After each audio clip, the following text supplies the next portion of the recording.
siapa? Dijawab, aku bapakmu. Akulah jalan yang kamu cari. Tidak ada jalan lain yang menuju ke Bapa kalau tidak melalui aku, dibilang kayak gitu.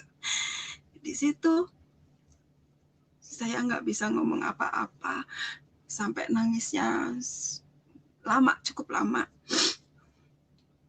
Lalu saya ingat saya masih sholat belum salam, saya salam kanan, salam kiri. Akhirnya begitu saya tanya, sebenarnya kamu siapa? Saya bilang kan. Dia senyum. Dia di sebelah aku, dia duduk di sebelah aku, pindah di sebelah aku, dia rangkul saya dari samping begini, diginiin. Tenang. Bukan kamu yang memilih aku, tetapi akulah yang memilih kamu. Saya masih nggak ngerti, karena kan ya memang saya nggak ngerti apa-apa, gitu kan. Itu kayak rasanya tuh kayak dipeluk seorang bapak yang luar biasa. Saya merasakan kasih sayang bapak yang benar-benar, ini loh bapak yang sesungguhnya. Saya waktu itu saya sempat ngomong, bapakku itu di rumah, kamu nggak mungkin bapakku, karena bapakku di rumah. Kamu kan roh, saya bilang. Nggak mungkin. Aku tahu kamu roh, tapi kamu beda, kamu baik banget sama aku, saya bilang. Sebenarnya kamu tuh siapa? Bolak-balik, padahal sudah dijawab aku bapakmu, tapi aku masih tanya terus.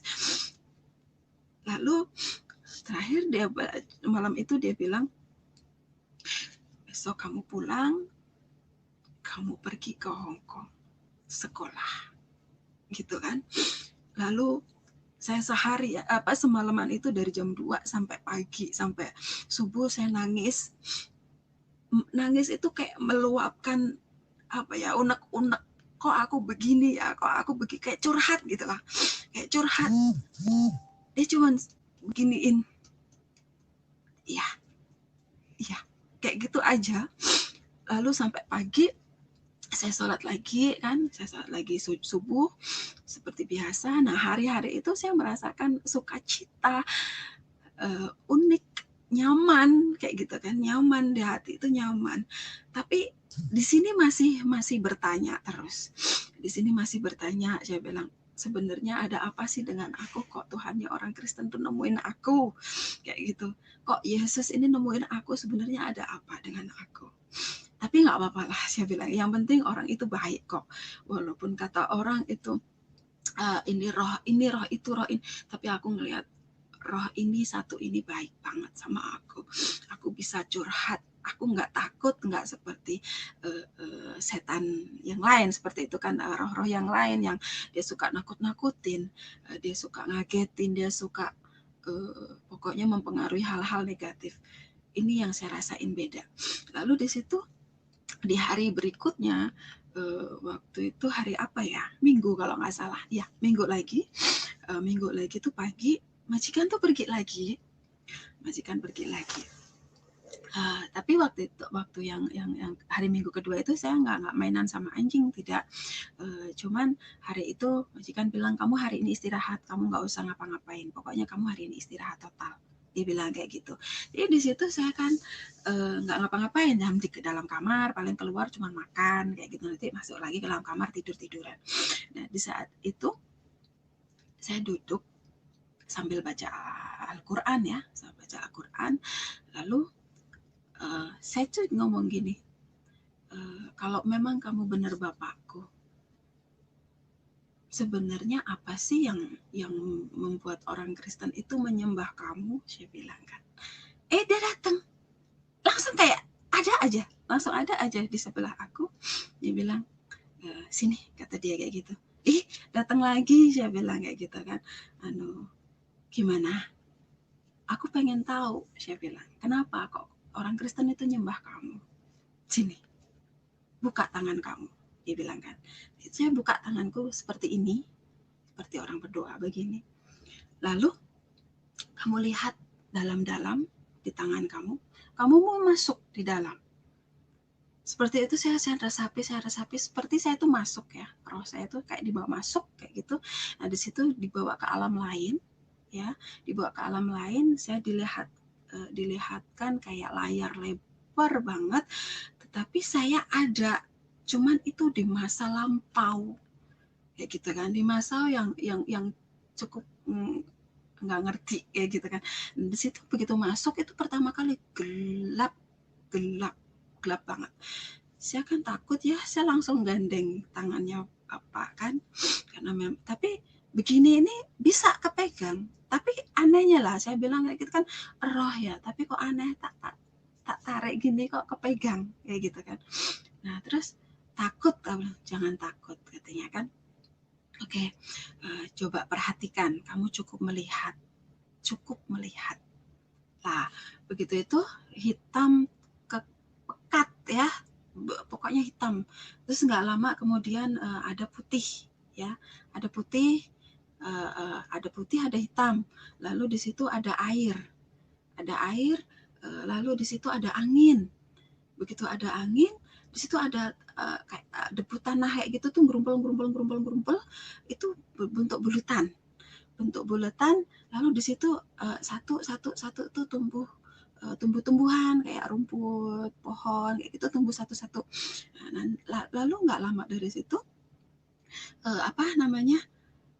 ada binatang 1, 2, 3 kayak gitu kan, semua binatang ada. Lalu nggak lama dari situ angin besar tuh kayak gitu kan. Begitu angin besar itu tuh kayak debunya itu kan kayak angin puting beliung apa sih.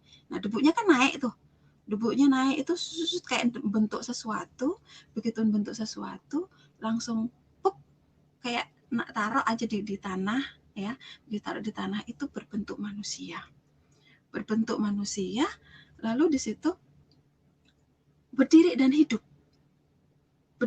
hidup seperti biasa. Saya bilang, hah, itu manusia kayak gitu, saya bilang kan. Lalu di situ nggak lama kemudian dia kayak ditidurin gitu, plek kayak gitu kan, ditidurin. Ini kayak ngambil sesuatu di dada sebelah kiri, bunyi tek kayak gitu, bunyi tek. Terus habis itu ditaruh di sebelah laki-laki itu ya, manusia yang pertama tadi, di sebelahnya. Terus wujud tutut kayak kebentuk aja, bentuklah manusia lagi dan perempuan, ada rambutnya panjang. Nah saya bilang, hah, ini laki-laki, ini perempuan, ini apaan? Saya bilang kan, Pak ini apa? Cukup kamu lihat saja. Ya saya akan bertanya terus, tapi ya cukup kamu lihat saja, seperti itu jawabannya itu. Lalu di masa itu melahirkan 1, 2, 3 banyak manusia, satu berdatang, maksudnya nambah-nambah lah manusia. Begitu nambah-nambah, nggak lama di situ ada meja ya, kayak meja kayu kayak gitu. Lalu ada hewan itu ditarik masuk ke meja itu, ditaruh di atas meja itu. Ada kambing domba itu dipotong, terus kayak gitu kan, dipotong itu darahnya itu benar-benar seger banget kayak gitu kan, seger banget. Nah darah itu ditampung di mangkok ya, kayak di mangkok lah, anggaplah mangkok, tapi itu kayak kulit kok, ada kayak kulit gitu. Nah itu dioles-olesin di pintu-pintu rumah gitu. Nah dioles-olesin di pintu-pintu rumah.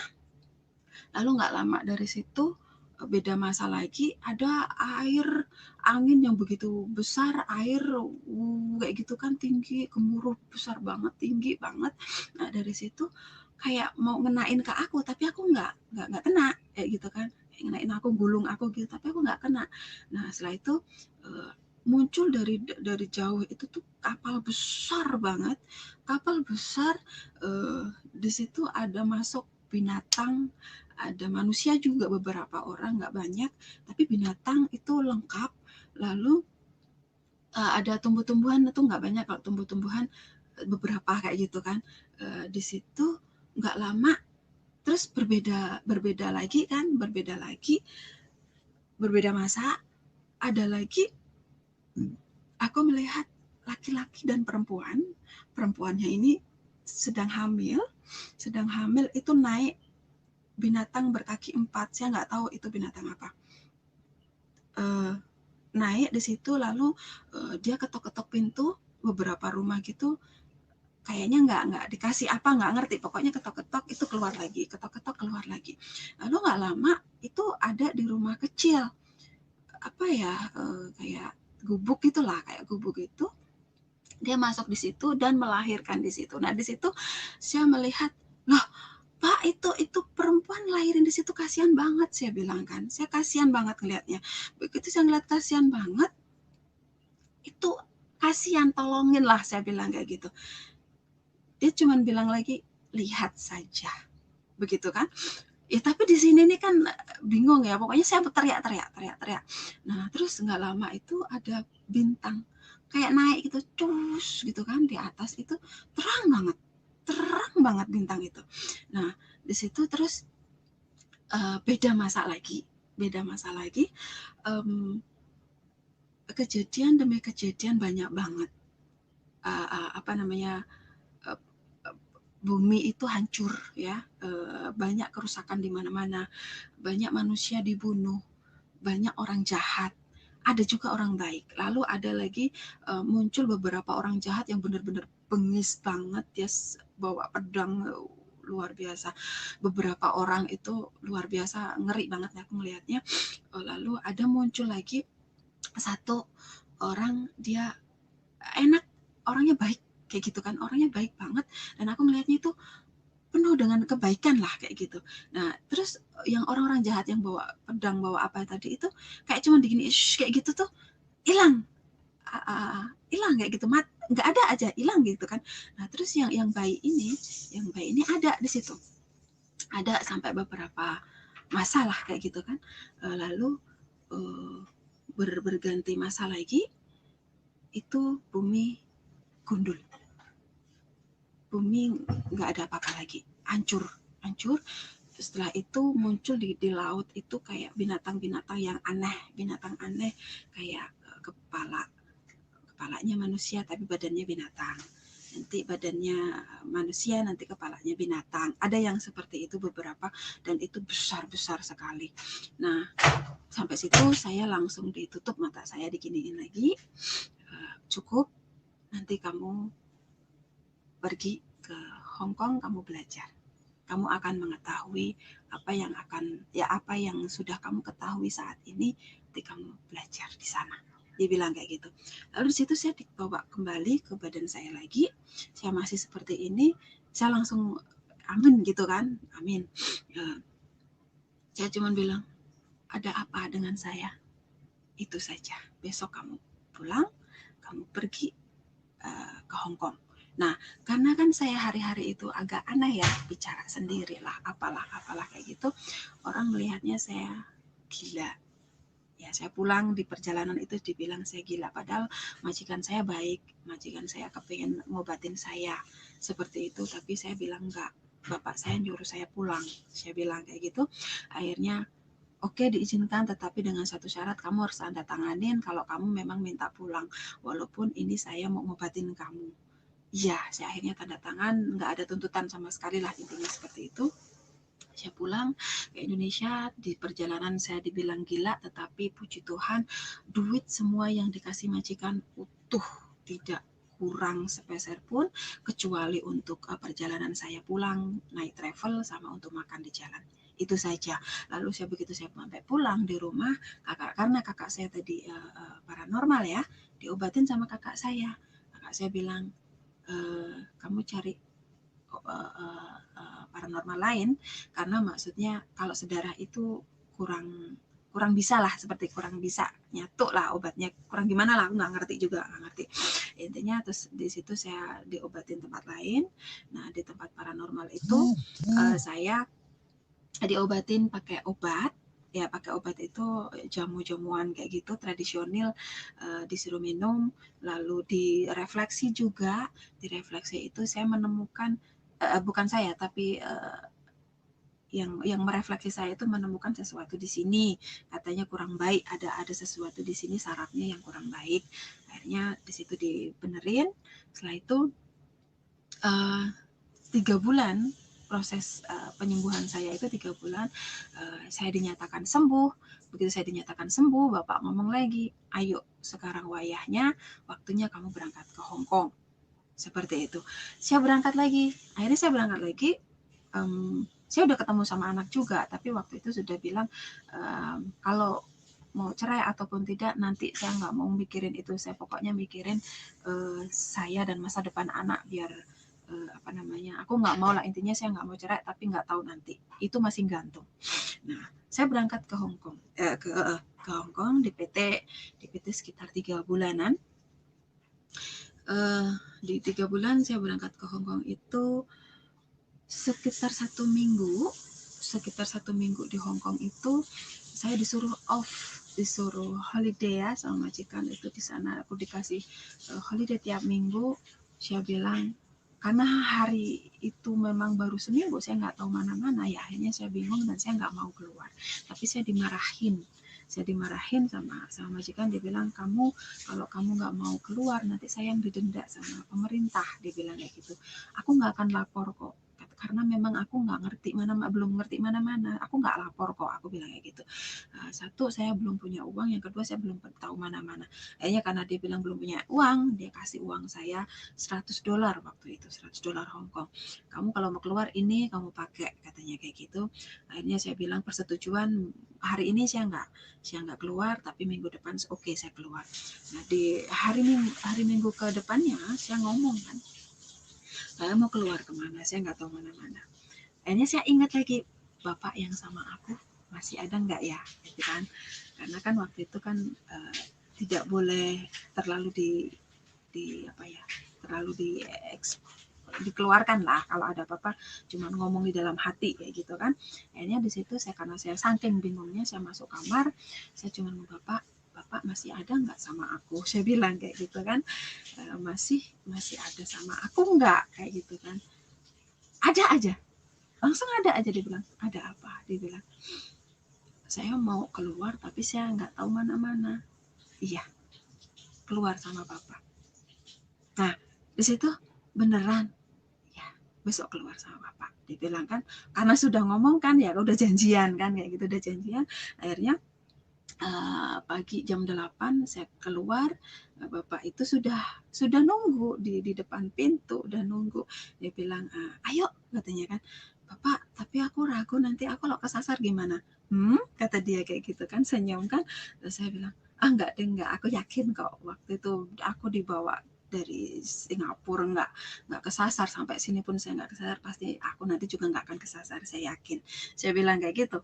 Lalu di situ, nanti saya berjalan di depanmu, dibilang kan, kamu ngikutin aku dari belakang ya. Iya, kataku kan, saya ngikutin. Jadi dia kemana aku ngikutin aja, belok kemana saya ikutin. Nah, di giliran udah mau nyampe di MRT, nah di situ dia bilang, nanti kamu ketemu anak Filipin, kamu ikutin apa kata dia. Dibilang kayak gitu. Oh iya, beneran di situ ketemu anak Filipin. Begitu ketemu anak Filipin, nanya-nanya, karena memang di situ tempat terkenal ya, normalnya namanya tempat holiday, terkenalnya di Kos BB, begitu kan. Saya ngomong, kalau mau ke Kos BB gimana Mbak, saya bilang kan sama anak Filipin itu. Dia bilang, diajarin sama dia gimana caranya masuk ke MRT, gimana caranya beli kartunya, diajarin sama dia ini gini. Terus kamu mau kemana? Saya mau ke ini, kata dia mau ke gereja. Terus saya bilang, oh ya udah, searah kok, tapi nggak apa-apa, kamu nanti tak kasih tahu, dia bilang kayak gitu. Iya, saya bilang kayak gitu kan.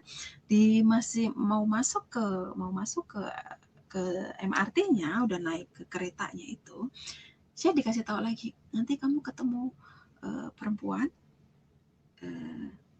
kulitnya begini, kulitnya ya kita nggak ngejat semua warna ya, kita cerita apa adanya. Jadi kulitnya gelap, rambutnya keriting, orangnya tingginya segini, badannya agak sekel, dia bilang gitu kan. Nah itu kamu nanti ikut dia, dibilang kayak gitu. Saya bilang, ya Bapak mah, kataku kan, aku suruh ikut orang lagi, saya bilang kan. Dia anakku, nggak usah takut, dia bilang kayak gitu. Dia anakku, kamu gak usah takut, ikut dia. Oke, saya bilang kayak gitu. Nah, sepanjang jalan saya nggak ngerasa nggak ngerasa ngelihat orang itu. Saya nggak ngelihat, padahal saya udah cari, maksudnya mata saya tertuju ke lorong kereta itu nggak ada, ke sebelah sana juga nggak ada. Aku cuma diem. Akhirnya di situ tibalah di pemberitahuan di stasiun Tin Hau begitu kan. Nah, di situ kok dia langsung ada di depan saya pojokan, dia tidur ternyata. Dia ngulet, dia bilang, udah nyampe ya ternyata. Ya saya kaget, kok orang ini ya? Ini berdirinya seberapa ya? Nanti kira-kiranya, nanti nggak tanya bukan gitu kan. Nah, begitu dia berdiri, udah nyampe Tin Hau nih. Saya kaget, oh ya orang ini berarti ya. Saya nanya, Mbak orang Indonesia? Iya Mbak, saya orang Indonesia. Mbak mau kemana? Saya mau ke Tin Hau, ini mau turun. Setelah ke Tin Hau mau kemana? Mau ke gereja. Aduh, ke gereja sih, katakan. Loh, kenapa? Saya orang Kristen, hari ini hari Minggu, saya harus ke gereja, dia bilang kan. Terus enggak gitu Mbak, ya gimana ya, kenapa? Bapak saya nyuruh saya ikut kamu. Hah? Bapak kamu siapa? Dia bilang kayak gitu. Saya bingung ya, saya nggak bisa ngejelasin. Aduh, bapak saya siapa ya? Saya bilang, gimana aku ngomongnya, aku bingung Mbak, katakan kayak gitu kan. Lalu dari situ, yaudah nanti kita turun dulu yuk. Aku dirangkul dari situ, saya turun. Begitu turun di jalan, dia tanya lagi, siapa, bapak siapa? Gini Mbak, saya ceritain ya, takutnya nanti kalau nggak saya ceritain sampai nggak akan percaya. Saya bilang, ya udah ceritain kata dia kan. Itu saya ceritain dari awal, ya kan, dari awal dari Singapura itu sampai itu. Dia bilang, dia nangis. Begitu dia nangis, dia bilang, aku yang dari lahir itu aku belum pernah ketemu, katanya kayak gitu. Aku belum pernah ketemu, ini kamu udah ketemu. Ya, iya, ikut aku, katanya kayak gitu, ikut aku. Terus aku bilang, tapi kamu mau ke gereja? Saya nggak mau Mbak, saya bilang. Iya nggak apa-apa, aku nanti ke gereja, kamu tunggu di depan ya. Tunggu nggak lama kok, 2 jam aja ya, kata dia. Iya, kata kan. Begitu iya, saya duduk kan di depan, di bawah kan itu lantai 2 kan, naik tangga gitu. Jadi saya tunggu di situ. Saya dikasih sarapan, saya dikasih buku-buku bacaan biar nggak boring sambil nungguin. Nah, dia naik nih, tak tinggal ya. Iya, begitu dia naik, saya mau buka buku-buku. Saya lapar, kata wanita itu. Tak tutup lagi, belum jadi buka, saya mau makan. Baru mau buka lagi, kok nggak enak ya rasanya. Maksudnya hati ini nggak enak, tak taruh lagi. Nah, lalu di atas itu mulai musiknya udah mulai, ibadahnya udah mulai. Terus aku ngerasain kok aneh ya, gelisah gitu. Berdiri duduk kayak gitu kan. Lalu saya nanya sama mbak-mbak yang nungguin tempat nasi itu kan. Saya nanya, Mbak, di atas ada apa sih, kok ada suara musik? Saya bilang kayak gitu. Itu di atas ibadah. Dia bilang, oh kalau ibadah kayak gitu ya, nyanyi-nyanyi. Iya, katanya. Kamu mau naik? Enggak, saya Islam. Saya bilang kayak gitu. Oh ya udah, nggak apa-apa, tungguin di situ aja, temannya Mbak Santi ya. Dia bilang, namanya Mbak Santi yang tadi teman aku. Iya, ya udah tunggu aja di situ, dia bilang kan. Saya mau makan nggak jadi, mau ini nggak jadi. Musik itu semakin ini kok semakin enak kayak gitu kan, kaki aku semakin kegerak kayak ngikutin aluran musiknya. Lalu dari situ nggak lama saya lari naik. Ini nggak bisa ditahan, kaki nggak bisa ditahan, saya lari naik. Begitu saya masuk ke pintu, karena sebenarnya pintunya tuh kedap suara gitu kan, tapi bisa kedenger gitu kan, karena memang di bawah kan. Nah, begitu aku masuk, bapak yang bersama aku di sepanjang jalan itu yang tadinya pakai baju cuman putih-putih aja, itu berubah total jadi baju kerajaan. Mahkota durinya itu berganti dengan mahkota, benar-benar mahkota raja. Dan saya bilang, hah, bapakku ganteng banget. Saya bilang kayak gitu. Begitu saya teriak, bapakku ganteng banget. Kanan kiri mbak-mbak yang asar, kalau kita bilang sekarang asar ya, dia langsung negor saya, mbak lihat apa? Itu, saya bilang, saya lihat itu bapakku ganteng banget. Siapa di situ? Nggak ada siapa-siapa, Mbak. Itu Bapakku, itu tuh Tuhanmu. Itu Tuhanmu, Tuhan orang Kristen, itu Yesus. Itu Bapakku, saya bilang. Dari situ kakiku lemes, kayak ngedrop kayak gitu kan. Begitu kayak apa ya, nggak kuat apa-apalah, nggak kuat. Saya sujud ya, tanpa terasa ini ngalir nangis. Begitu nangis saya dirangkul, digandeng kan, dirangkul gitu sama dua aser. Saya dibawa di tempat duduk. Mbak Santi langsung bilang, sini itu kawanku, katanya.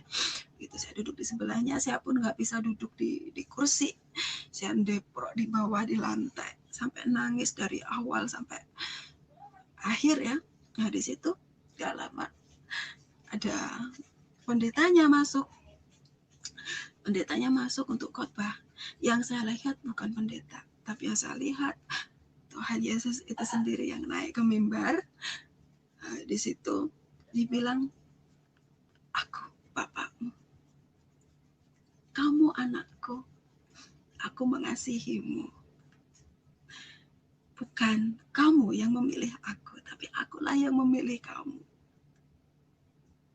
Tidak ada jalan lain, hanya aku jalan itu untuk menuju ke Bapa. Seperti itu. Di situ saya nggak bisa ngomong apa-apa. Saya cuma sepanjang itu nangis. Saya nangis.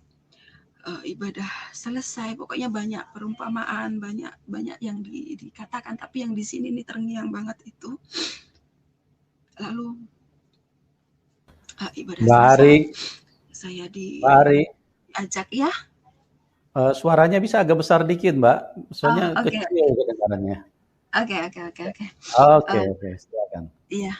Lalu di situ saya diajak masuk ke pendeta ya, ke ruangan pendeta. Begitu masuk ke ruangan pendeta, saya diajak cerita, disuruh cerita begitu, ada apa kok. Tadi ada nuding di situ, ada bapak siapa, dibilang kayak gitu. Ya tadi saya ceritakan, akhirnya saya cerita dengan pendetanya, dengan ibu pendeta, karena laki perempuannya pendeta semua. Saya cerita di situ kalau saya dari Singapura begini sampai tempat itu. Lalu dia bilang, kamu tadi bilang suruh sekolah di sini. Iya, saya bilang, sekolah apa? Nggak tahu. Dia pegang kan, bu pendetanya pegang, sekolah ini bukan, dia bilang. Nggak tahu juga. Lah terus kamu di sini suruh sekolah apa? Nggak tahu, saya bilang. Gini, di apa namanya, waktu itu saya disuruh melihat, saya ceritakan di tangan begini, langsung Bu Pendeta langsung bilang, langsung buka Alkitab, apa kamu suruh, coba kamu baca ini Alkitab, dibilang kayak gitu kan. Coba kamu baca dari pertama, apa yang kamu bisa lihat di situ, dia bilang. Begitu saya baca Kejadian ini, Alkitab pertama kali, lembaran pertama ini, saya langsung nangis. Saya langsung nggak bisa ngomong yang anak-anak. Aku bilang, ini yang saya lihat waktu pertama kali saya lihat di tangan saya.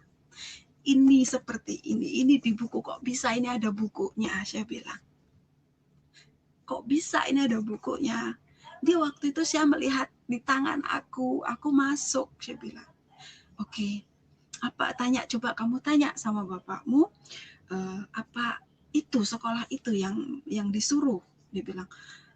Terus saya ngomong kan, Bapak apa bener ini, saya bilang kayak gitu. Senyum, ngangguk dan senyum. Akhirnya iya, kataku kan, begitu iya. Karena kamu Muslim, kamu harus belajar dari nol, dibilang kan, kamu harus belajar dari nol, pengenalan akan Tuhan, seperti apa, siapa itu Tuhan Yesus, dibilang kayak gitu kan. Kamu mau? Iya, saya mau, saya bilang kan. Akhirnya di situ, tapi kamu harus dibaptis, karena kalau belum dibaptis nanti kamu nggak ngerti, dia bilang kan. Oh, iya saya mau dibaptis. Akhirnya dari situ konseling untuk baptis ya. 2 minggu kemudian saya dibaptis. Setelah itu saya masuk sekolah yang Kom 100 karena aku di Bethel, di situ gerejanya gereja Betani ya. Di situ Kom 100 ya saya normal sih Mas, maksudnya nggak ada masalah apa-apa ya. Saya senang karena apa? Yang saya lihat dengan yang di sini selalu klop kayak gitu kan, selalu sama. Oh ini, oh berarti yang tak lihat waktu itu, oh di sini ada. Lalu ada perjalanannya begini-begini, oh ini ada kayak gitu kan. Setelah itu tibalah di pengajaran tentang pernikahan, pelajaran tentang pernikahan di situ awal mula dibilang apa yang dipersatukan Allah tidak boleh diceraikan manusia, begitu kan? Lalu di situ saya kan ya kayak gimana ya, kok lah saya ini korban, maksudnya orang tua saya cerai, bapak saya itu nikah dengan mama saya itu juga sebelumnya udah nikah kan, udah punya anak dan nikah sama ibu saya punya, berarti saya ini apa? Saya bilang kan, lah katanya kalau berbeda itu namanya zina kayak gitu kan. Lah, saya hasil zina. Lah terus tanya lagi, nah terus suami saya juga begitu. Suami saya itu ibunya itu istri yang ke terakhir kayak gitu kan, banyak istrinya juga. Lah suami saya juga hasil zina. Lah terus gimana? Saya bilang. Akhirnya di situ diajarin banyak. Di situ saya bilang, lalu gimana caranya supaya kami ini tidak bercerai? Karena memang saya nggak mau bercerai, tetapi saya juga mau hidup saya benar. Saya nggak mau hidup seperti dulu, dibayang-bayangi dengan masa lalu yang dikit-dikit talak, dikit-dikit cerai, dikit-dikit talak, dikit-dikit cerai, gitu kan. Akhirnya di situ konseling lagi. Di situ pelepasan ya, banyak hal-hal yang memang ini dilepasin. Lalu ditanya lagi, kamu mau bagaimana dengan keluarga kamu? Aku nggak mau cerai. Kalau nggak mau cerai, ayo kita doa puasa. Apa maumu untuk suami dan anak kamu? Aku maunya Tuhan Yesus nemuin suami aku dan anakku secara pribadi, karena aku nggak bisa nginjilin, aku nggak bisa cerita gitu kan, karena aku baru kenal, baru tahu ini, aku nggak bisa ngomong kayak gitu kan. Di situ iya, ayo kita doa puasa. Di situ kita doa puasa, dibantu beberapa bapak pendeta, ibu pendeta juga ikut doa puasa, dan pengerja-pengerja ikut doa puasa, bantuin 3 bulan itu saya telepon. Di situ saya udah mulai punya handphone, saya ngubungin suami. Ternyata suamiku bilang kalau ditemuin Tuhan secara pribadi, dan anakku juga. Waktu itu anakku sakit, umur 5 tahun sekitar 5 tahun itu ditemuin Tuhan secara pribadi dan sembuh, anakku disembuhkan. Lalu dibilangnya Tuhan Yesus yang nyembuhin aku, dibilang kayak gitu. Dari situ nggak lama suamiku dibaptis, dan waktu 2008 aku pulang, itu anakku dibaptis. Itu begitu Bapak Yusuf ceritanya bagaimana saya bisa terima Tuhan Yesus. Dipersilahkan Pak. Saya perhatikan dan saya ikuti perkembangan umat kita dari waktu ke waktu. Beberapa tahun belakangan ini Bapak Ibu, banyak sekali orang-orang Islam yang murtad. Betul. Banyak sekali yang murtad. Bukan hanya dari kalangan orang-orang yang awam, bukan hanya dari kalangan orang-orang yang miskin, bahkan sampai kepada kalangan yang intelektual, orang-orang yang berada secara ekonomi. Sekarang terjadi fenomena pemurtadan.